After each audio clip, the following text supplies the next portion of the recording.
Olá, nós estamos em mais um Momento Saúde Podcast. Eu sou a doutora Franciele Batista, sou ginecologista. Estou aqui hoje para trazer para vocês informações relevantes. O tema especial de hoje é como o espaço jurídico, o meio jurídico pode interagir com a parte médica.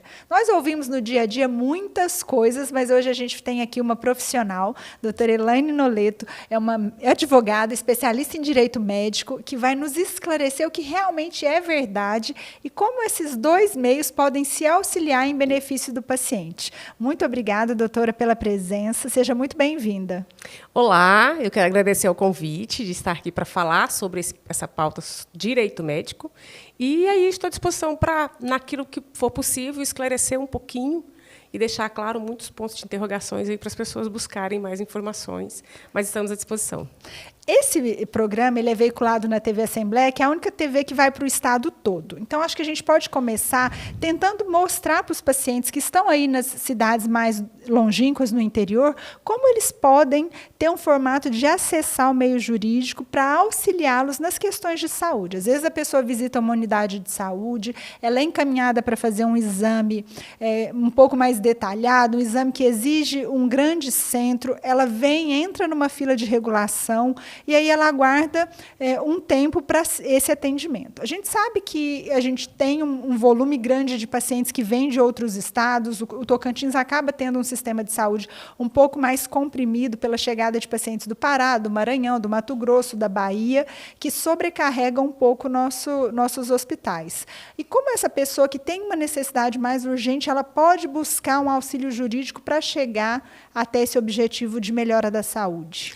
Bom, a primeira coisa que o paciente deve fazer, porque é preciso esclarecer para os pacientes que, às vezes, essa interação do Sistema Único de Saúde, dos estados, normalmente, os estados que demandam, eles não vão passar o recurso. A gente sabe disso. Esse é o primeiro problema, que isso insufla o Sistema Único de Saúde, que deveria ser para o estado do Tocantins, e acaba tendo que atender todos esses outros estados, mas é um objetivo do Sistema Único de Saúde exatamente atender as demandas que sejam deles, desde que os recursos sejam repassados. A gente sabe que não é o que acontece, mas a primeira coisa que o paciente tem que fazer é tentar conversar lá no atendimento onde ele for, se ele precisa de um atendimento do que a gente chama de um atendimento de urgência ou emergência. Claro que aí provavelmente ele vai ser referenciado, né, que a gente chama referenciado, encaminhado por meio de uma ambulância daquele município para uma cidade maior.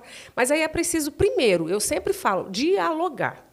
Primeiro, dialogar com os gestores do Sistema Único de Saúde naquela cidade, na cidadezinha do interior.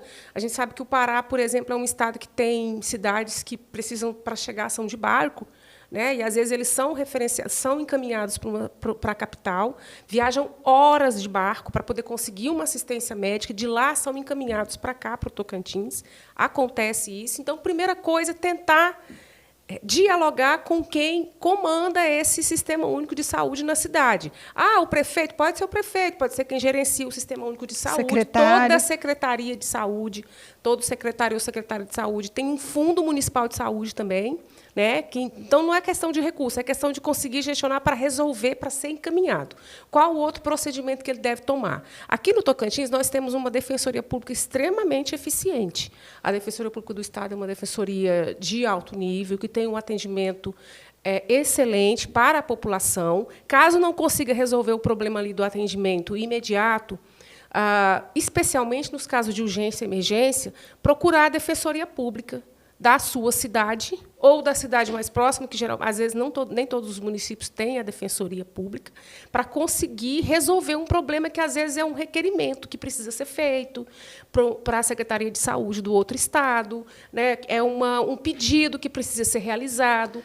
Nessa defensoria, ele precisa levar os exames, precisa levar um relatório ali, um histórico para iniciar esse processo? Depende da situação, ele precisa levar um relatório médico, né, do médico que fez o encaminhamento, para saber o que procedimento que precisa fazer. Se é urgente ou emergente, né, que aí vai fazer o encaminhamento, mas só urgente e emergente, não. Para qualquer procedimento, porque a gente sabe que infelizmente, como o SUS é muito inflado pelo atendimento, às vezes a demora ocorre. Agora, o governo federal estabeleceu que o atendimento tem que atender às filas, para que não aconteçam tantas ingerências, como a gente sabe que acontece, e muitos pacientes venham aí ficar 1 ano para realizar um simples exame. Tem os pacientes oncológicos também, que têm um tempo mais curto de atendimento, né? Exatamente. Esses pacientes oncológicos são pacientes que, além de ser de alta complexidade, né, do Sistema Único de Saúde, atendimento de alta complexidade, são pacientes que têm essa situação de urgência. Não é emergência, mas é urgência. Eles não podem esperar. E a gente vê na televisão, de vez em quando, essas informações. Então, primeiro, procurar a gestão do Sistema Único de Saúde de onde mora, não conseguiu resolver, procurar a Defensoria Pública, levando os documentos que lá eles vão solicitar, exames, o requerimento, às vezes não por escrito, mas falando lá para o defensor, para a defensora, o que precisa. Não conseguiu, não achou defensor ou defensora na cidade, procura um advogado ou uma advogada que possa auxiliar. Às vezes, nem todos os advogados, nós advogados, atuamos sempre com a contraprestação do recurso financeiro. Claro, a gente precisa sobreviver e sobrevivemos como os médicos dos honorários. Mas, às vezes, você consegue um advogado que faça, que a gente chama de pro bono. Né? Nós não podemos fazer sempre pro bono, mas, às vezes, fazemos para ajudar aquele paciente a conseguir aquele atendimento. O advogado ele tem que ser o porta-voz do cliente. Às vezes, nos espaços, às vezes, através de um diálogo com a secretaria, às vezes, através do diálogo com quem vai receber o paciente, com o hospital onde vai receber o paciente, um requerimento administrativo para o diretor clínico daquele hospital. É importante a gente lembrar aqui que a área da saúde e a área jurídica elas se complementam, sempre em prol do paciente. Né? Uma coisa que eu gostaria que a gente abordasse aqui é a questão muito relevante que nós temos visto uma modificação em nível do sistema de atendimento de saúde com questões de violência mesmo em relação aos profissionais. Então, a gente tem uma equipe de saúde, às vezes, acuada por longas jornadas de trabalho, por atendimentos ali de exposição mesmo à agressão física. E, do outro lado, a gente tem um paciente, familiares, acompanhantes, buscando um atendimento por uma pessoa querida e que colocam ali sempre como procedimentos muito urgentes. Às vezes, quando a gente vê um filho, um familiar passando por um problema de saúde, às vezes ele não é classificado como uma emergência, mas para nós, pelo amor que a gente tem por aquela pessoa, é. E aí cresce também a questão de falas a respeito do erro médico, né? Que a gente conversou aqui anteriormente nos bastidores e falamos que esse termo não é mais utilizado. Então, aborda um pouquinho esse assunto para nós, por gentileza. É um assunto delicado, porque a medicina, na verdade, quando o paciente, às vezes, consegue chegar ao médico, ele já sofreu ali uma série de violências institucionais. Não estou falando que são todos os casos, né? O atendimento ruim do postinho de saúde, o atendimento ruim que veio ali, aí quando ele chega com aquele ente querido e consegue um acesso ao médico, ele já está assim com estupim, né? Já está cansado. E aí o que é preciso deixar claro é que a gente, mesmo tendo uma situação que seja com filho, com pai, com mãe, com entes queridos, e a gente às vezes entenda que é emergência, porque para nós tudo vai ser emergência, porque é o nosso ente querido que está doente, é preciso que a gente compreenda que nada supera o diálogo. Porque, inclusive, a gente tem casos aqui no Tocantins de pacientes que tem casos no Brasil, aqui no Tocantins não me recordo agora, mas eu me recordo em casos no Brasil, de pacientes que mataram o médico. Né? Então, assim, nada se resolve na violência. Por mais que a gente compreenda que o paciente chega ali, às vezes, o médico nunca viu o paciente ou a médica, de repente ele chega com agressividade, porque ele vem de uma sequência de violência. Então, desde o atendimento da atenção básica, é preciso ficar claro que todo mundo merece ser tratado com respeito, com educação. Mas nós temos um grande problema, que é o gargalo do Brasil da saúde, que não tem a ver com os médicos, que é a má gestão dos recursos públicos. E isso tem a ver com os políticos, já que nós estamos falando para a Assembleia Legislativa, né? Tem a ver com os políticos que gerem o Sistema Único de Saúde, que é gerido pelo governo federal, pelo governo estadual e pelas prefeituras. Então, às vezes, essa má gestão dos recursos impede esse atendimento. Então, quando você chegar ao médico, por mais que você esteja desgastado com tudo aquilo que você tem passado, você precisa ter uma relação respeitosa, porque todo mundo gosta de ser respeitado. Necessário que tenha uma relação respeitosa, que você, até para você conseguir passar qual é o problema do paciente, né? O que o paciente tem? Uma relação respeitosa, um atendimento. A gente sempre diz que 90% das demandas contra os médicos é por falta de conversa entre médico e paciente. Aí o que acontece? Se você chega no atendimento para fazer um atendimento com o médico. E aí você já chega nervoso, já chega brigando, você não vai conseguir falar o diagnóstico, falar o que o paciente está sentindo, o que seu ente querido tem, você não vai conseguir ter um bom atendimento, porque, geralmente, o médico está numa jornada terrível de atendimentos também no Sistema Único de Saúde, em vários plantões. Você não vai conseguir ter o atendimento que você queria, vai piorar a situação e, ainda dependendo do que acontecer, você ainda vai cometer um crime. Né? Porque todo mundo tem o direito de ser respeitado. Então, é preciso que as pessoas também ponderem essas questões, porque, às vezes, quer jogar toda a responsabilidade de todo o malefício da saúde no médico que vai fazer o atendimento, e a responsabilidade do médico é pelo ato médico. O que é ato médico? É aquilo que diz respeito ao diagnóstico médico, né? Aquilo que o médico vai dizer qual é a doença que a pessoa tem, qual que é o tratamento, qual que é o prognóstico, qual que é a cura, se for o caso. Então, se você já começa um relacionamento desgastante com o médico, inclusive o médico, caso aconteça essa situação dentro de um consultório, seja público ou particular, ele pode recusar o paciente. Então, é preciso que as pessoas saibam disso. É um direito previsto no Código de Ética Médica. Ele pode recusar o paciente, a não ser que não tenha outro profissional para assistir, para que ele possa fazer o atendimento. Dependendo de como for esse tratamento, é direito do médico recusar o paciente. Com relação à questão do erro médico, essa expressão...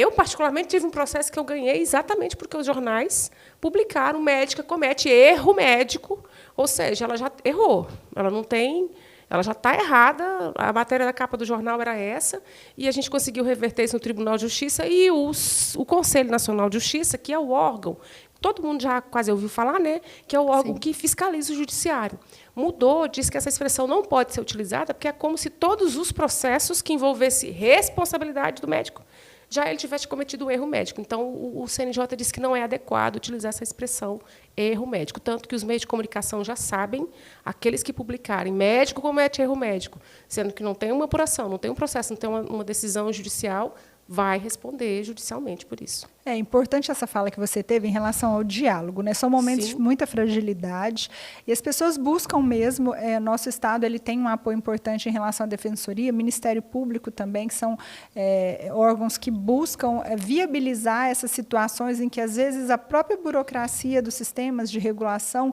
podem represar algum paciente que necessita de um atendimento com mais agilidade, né? E esses órgãos eles têm setores voltados para isso. É importante que a gente mencione que os médicos e os pacientes, enfim, os advogados, são amigos e não inimigos. Sim. Né? O setor jurídico está aí para auxiliar nessas questões, né? Nessas demandas. Sim, e aí eu quero fazer aí a meia-culpa de não ter me feito referência ao Ministério Público do Estado do Tocantins, que é, sim, uma instituição seríssima, com membros que, às vezes, caminham em parceria com o Ministério Público nessas demandas, às vezes públicas. Por exemplo, vou dar um exemplo, a questão das mães, né, nos hospitais, no Hospital Dona Regina, com relação ao atendimento após o nascimento. Foi uma demanda que foi acionada pela Defensoria Pública, que veio o Ministério Público se juntando ao processo, porque o Ministério Público tem um papel. Aí as pessoas perguntam: mas o Ministério Público não pode entrar com ação. Pode, porque ele tem um papel de fiscalizatório da lei. Ele fiscaliza todos os demais entes do sistema de justiça, que é o próprio judiciário, o poder público, instituições de saúde, a própria Assembleia Legislativa. Então, o Ministério Público tem também, dentro desse poder de fiscalizar, ele também pode acionar ações para auxiliar aí e resolver essas demandas relacionadas à saúde. Tanto que, às vezes, quando a gente entra com ação, um mandado de segurança na área da saúde, geralmente o Ministério Público vai se manifestar no processo, mesmo sendo um advogado privado que entre com a ação. Comenta um pouquinho para a gente nessa mudança também que teve em relação à publicidade médica, né? Às vezes fica uma dúvida aí, que antes as pessoas viam antes e depois, mas médico não podia publicar, enfim, como é que está agora? Olha, eu tenho visto que depois da mudança, quando falaram que ia ter essa modificação na resolução sobre publicidade médica, a gente viu assim que, inclusive, grandes advogados dessa área de direito médico saíram publicando: olha, todos os processos vão ser arquivados, não sei o que, não sei o que. Eu falei: calma, não é bem assim. O que é que eu tenho visto? Eu tenho visto que alguns médicos, e aí é para os médicos, né, que nós estamos falando agora, acham que agora é o pode tudo, e não é o pode tudo. Muito pelo contrário, você pode publicar o antes e depois, mas por exemplo, vou falar de uma área que é o que mais a gente vai falar, que é dermatologia, né? Porque ginecologia, que na sua área, muito pouco pode. Né? Antes e depois não tem como. Que causa vexame para o paciente, ou geralmente para paciente, então não pode, já é proibido. Mas dermatologia, eu posso publicar o antes e depois, posso publicar a foto. Não pode. Você pode publicar o antes e depois, mas você não pode mostrar quem é a pessoa, identificar a pessoa. Porque agora, além da resolução do Conselho Federal de Medicina, a gente tem Lei Geral de Proteção de Dados, tem a Autoridade Nacional de Proteção de Dados, que está multando muita gente por aí, Brasil afora. Então, tem muita publicidade acontecendo fora das regras da publicidade médica, e a comissão que chama CODAME, do CRM, agora pode ser acionada de forma anônima. Então, qualquer colega que veja que aquele outro colega está ultrapassando, porque não é justo, é uma questão de você não poder utilizar uma coisa que não está prevista no regulamento, enquanto uns obedecem, parte não obedece, porque quer com isso lucrar. Então, qualquer um pode fazer a denúncia e é anônima. Antes não era, agora é anônima. Então, tem várias regras que melhorou muito. Então, os médicos agora não podem reclamar que tem uma norma antiga, porque não tem, mas tem que se ater. E aí eu tenho uma história interessante, que tem um colega que falou assim: doutor, eu estou desesperado, porque eu sou da área de marketing e agora os médicos acham que eu tenho responsabilidade de responder isso aqui tudo para eles. Eu falei: não, vocês falam para eles que eles precisam contratar um especialista ou uma especialista em direito médico, porque é eles que vão poder responder todas essas questões. Então, é preciso ter cuidado, porque você não pode ficar expondo os pacientes, porque a medicina, nós sabemos, ela não tem um fim em si mesma, como o direito não tem, o advogado não tem um fim em si mesmo. O fim da medicina é atender à saúde dos pacientes e não o lucro, a qualquer custo. Então, tem várias regras que têm que ser obedecidas, e a gente tem visto que muitos médicos aqui no Brasil inteiro têm deixado isso à margem, achando que tudo pode acontecer, e eu acho que haverá consequências. Doutora, muito obrigada pela sua presença aqui no podcast. É sempre uma honra receber você. Você é uma pessoa que traz muitas informações, e você que está em casa já está sabendo o caminho das pedras agora, de necessidade, de busca. É o diálogo. Se você consegue ter esse diálogo, desenvolver isso de uma forma interessante ali com a sua equipe de atendimento, quanto mais próximo, mais ligada a você, maior a facilidade, né? Obrigada. Eu que agradeço, estou sempre à disposição. Obrigada. Muito obrigada.